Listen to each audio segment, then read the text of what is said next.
Hello, welcome to EPG Pathshala. Today we are doing module 11 and that is listening skill. After learning this module, you will be able to explain the meaning of listening skill, understand the listening activity, be able to identify the barriers to the listening activity, identify the materials used for listening activity, comprehend the phases of a listening process, understand the different types of listening and understand the essentials for being a good listener. So, with this learning outcomes, let us see what listening skill is. Every good conversation starts with good listening. Good listening is very essential. It is a habit which needs to be cultivated. It is a receptive skill. Just as reading is a receptive skill, listening is also a receptive skill. Receptive skill means we are at the receiving end. We receive information, we receive knowledge, we receive facts, we receive information that gives us pleasure. That is how it is called, listening is called a receptive skill. Receptive and reading both are passive skills, unlike speaking and writing. We are actively involved in speaking and writing, but they are the later stages of learning a language. Listening is very basic. Remember how you learnt your mother tongue? It was when you listened to your parents, you listened to your grandparents, you listened to your siblings.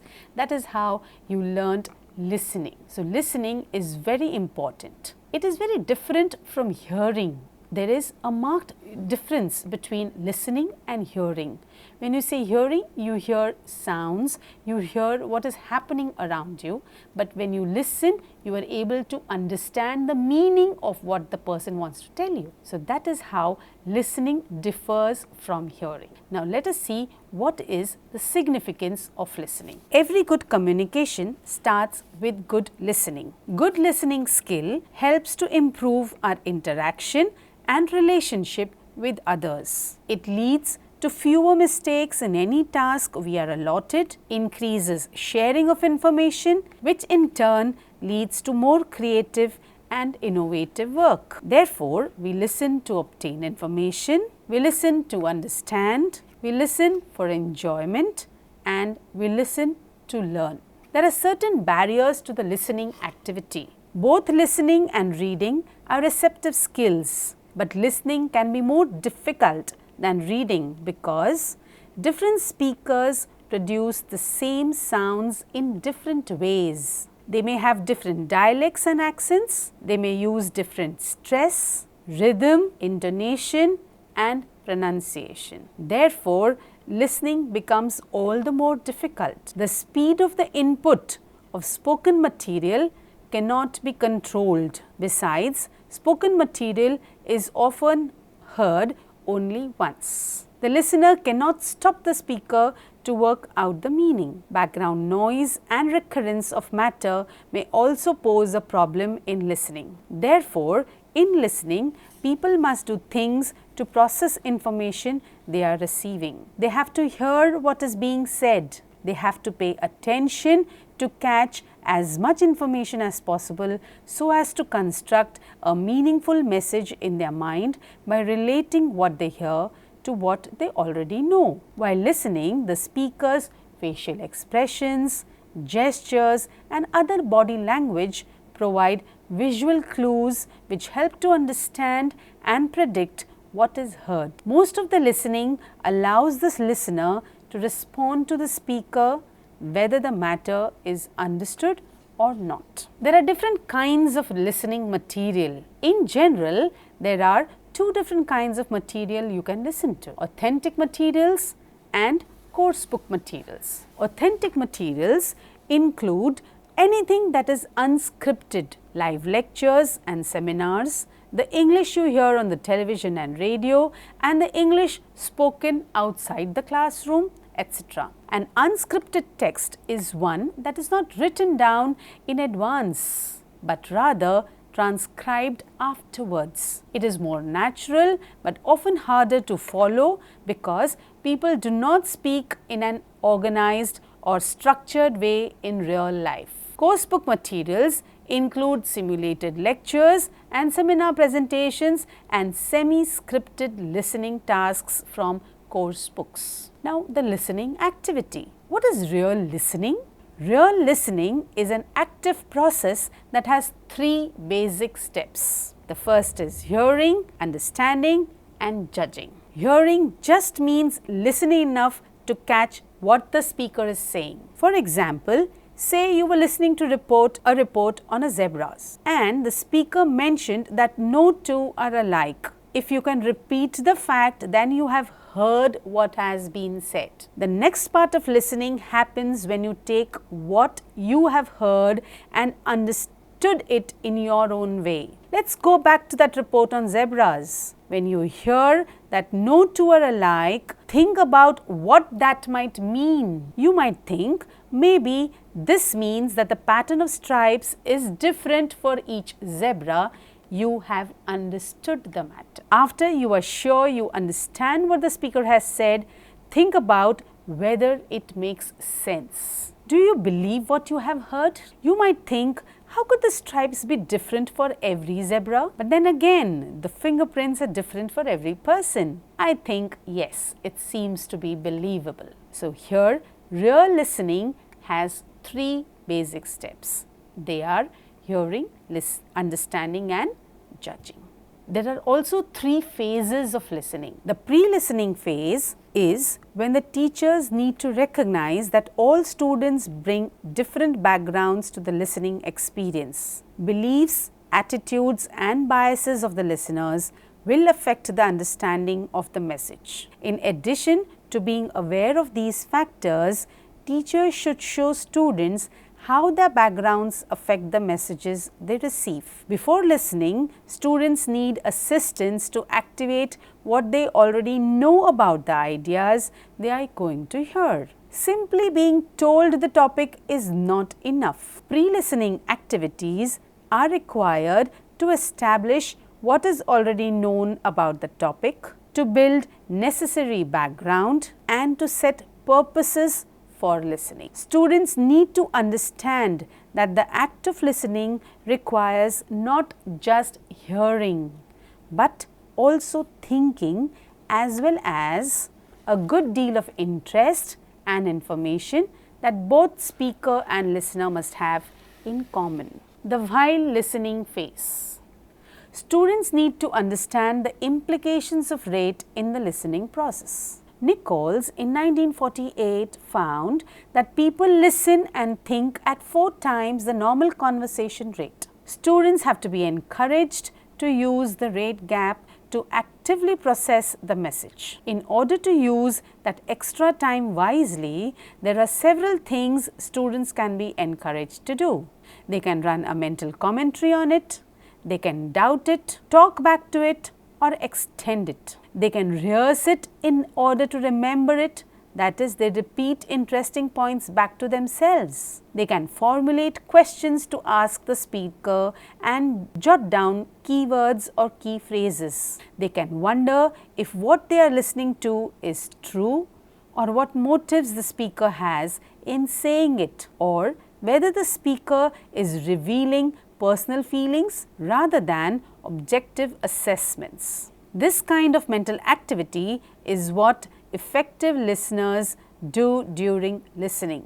The third phase is the post-listening phase. This is where students need to act upon what they have heard to clarify meaning and extend their thinking. Well-planned post-listening activities are just as important as those before and during. Some examples are, to begin with, students can ask questions of themselves and the speaker to clarify their understanding and confirm their assumptions. Hook and Evans suggest that the postmortem is a very useful device. Students should talk about what the speaker said, question statements of opinion, amplify certain remarks and identify parallel incidents from life and literature. They can summarize a speaker's presentation orally, in writing or as an outline. In addition to the traditional outline format, students could use timelines, flowcharts, ladders, circles, diagrams, webs or maps. They can review their notes and add information that they did not have an opportunity to record during the speech. They can also analyze and evaluate critically what they have heard. Students can be given opportunities to engage activities in that to build upon and develop concepts acquired during an oral presentation. These may include writing, for example, a response journal, a learning log or composition. It may include reading, that is, further research on a topic or a contradictory viewpoint. It may also include art or drama, for example, designing a cover jacket after a book talk or developing a mock trial concerning the topic through drama in role. So, that is about the phases of listening, that is the pre-listening phase, the while listening phase and the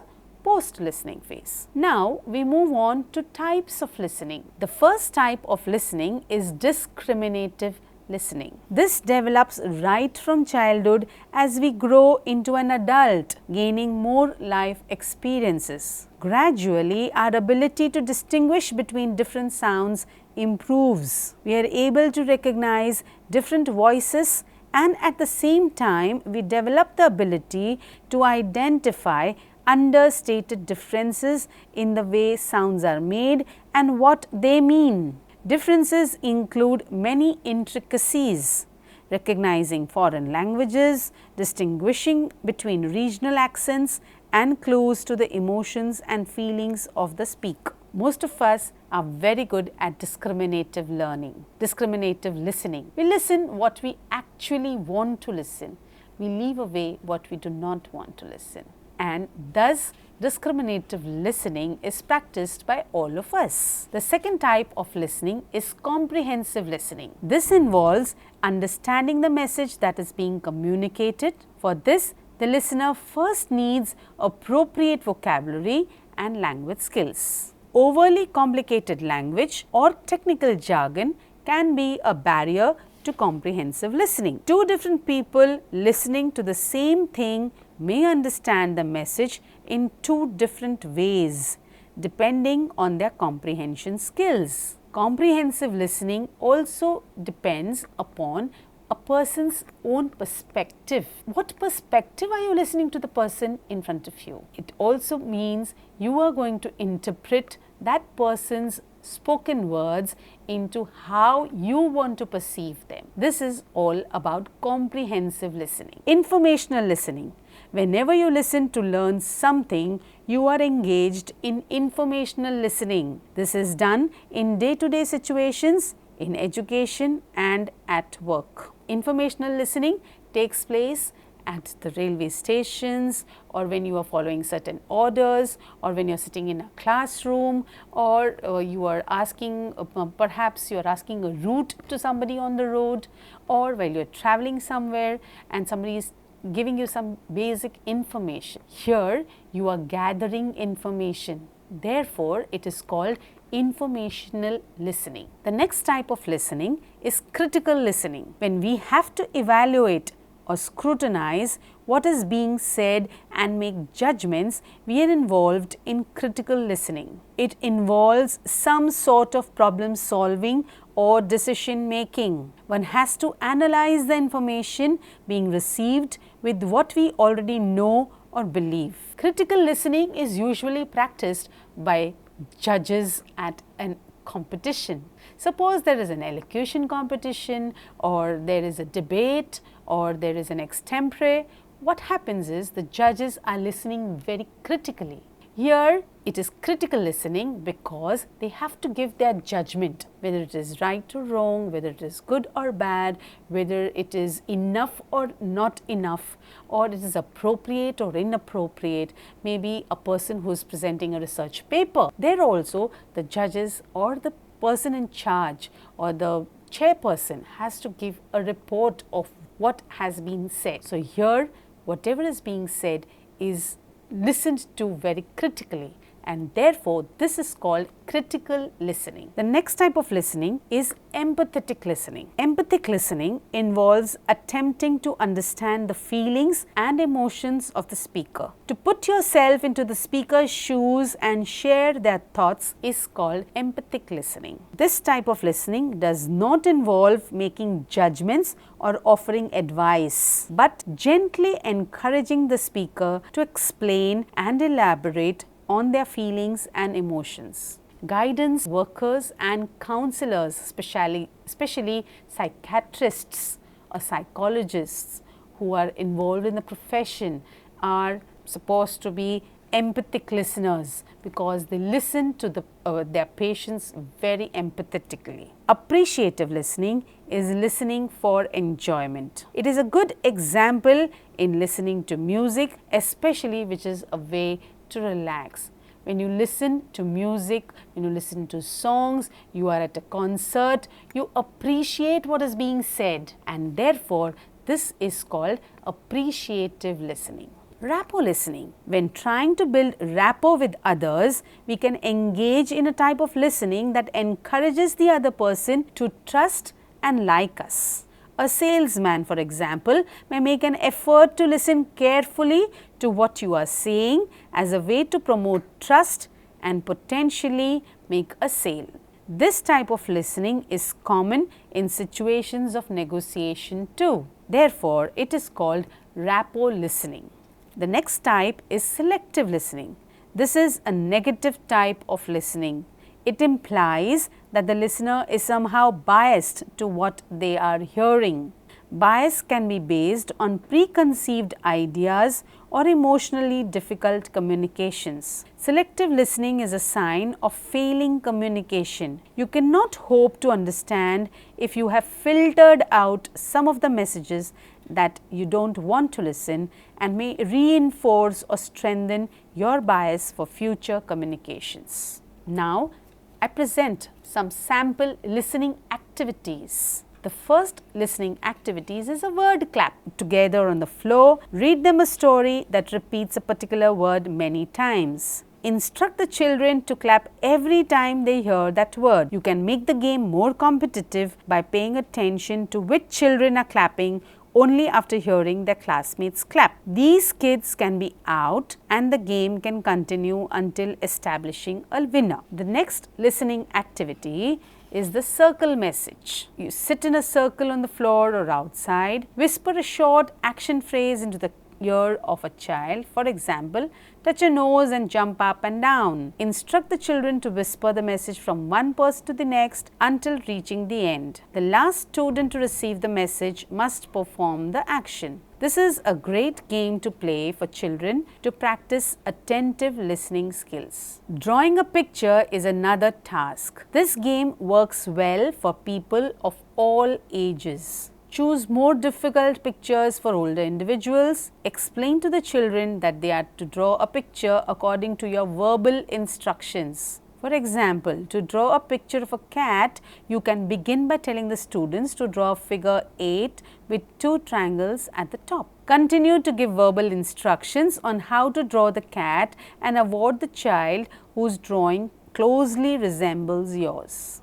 The next activity is on actions and sounds. Prepare an audio track that plays a variety of different sounds such as a car horn, a whistle, and a bell chime. Explain to the students that each sound is associated with an action. For example, when the child hears the car horn, they should jump. Play the audio track and watch as the children perform the necessary actions.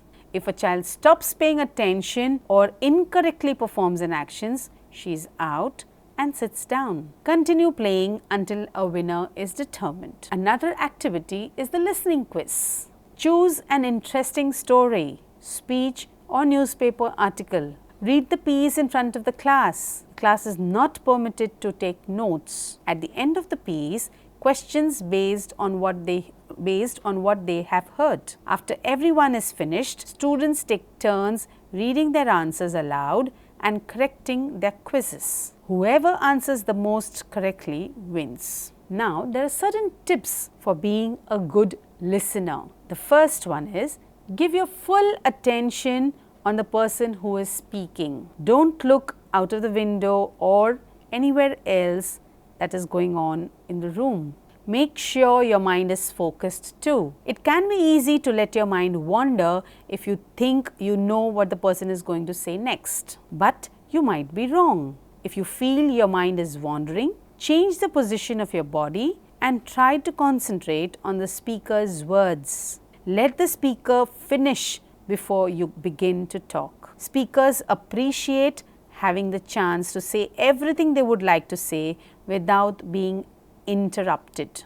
When you interrupt, it looks like you aren't listening, even if you are really doing so.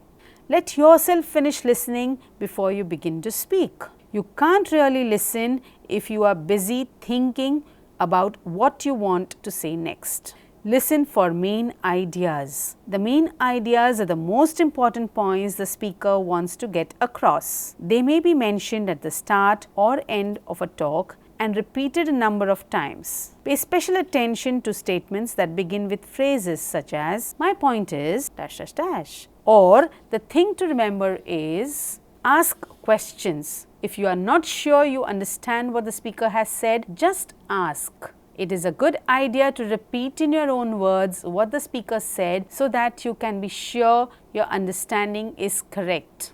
For example, you might say, when you said that no two zebras are alike, did you mean that the stripes are different on each one? Give feedback. Sit up straight and look directly at the speaker. Now and then, nod to show that you understand. At appropriate points, you may also smile, frown, laugh or be silent. These are all ways to let the speaker know that you are really listening. Remember, you listen with your face as well as your ears. Thoughts move about 4 times as fast as speech. With practice, while you are listening, you will also be able to think what you are hearing, really understand it and give feedback to the speaker. So that's all about listening activity. To conclude, let us sum up what we have heard today or what we have learned today. We began with what is listening skill. So listening skill is a receptive activity. It is very unlike writing and speaking. It is just like reading. You are at the receiving end. We also saw which are the different phases of listening. There is the pre-listening phase, the while listening phase and the post-listening phase. There are different types of listening that we have learnt about, like appreciative listening or informative listening, empathic listening, all done with a different purpose. There were certain tips and strategies also that we learned to improve our listening ability. But remember one thing, listening to somebody who is speaking is very important because it speaks about your manners. It is an etiquette that you really need to develop. Thank you very much.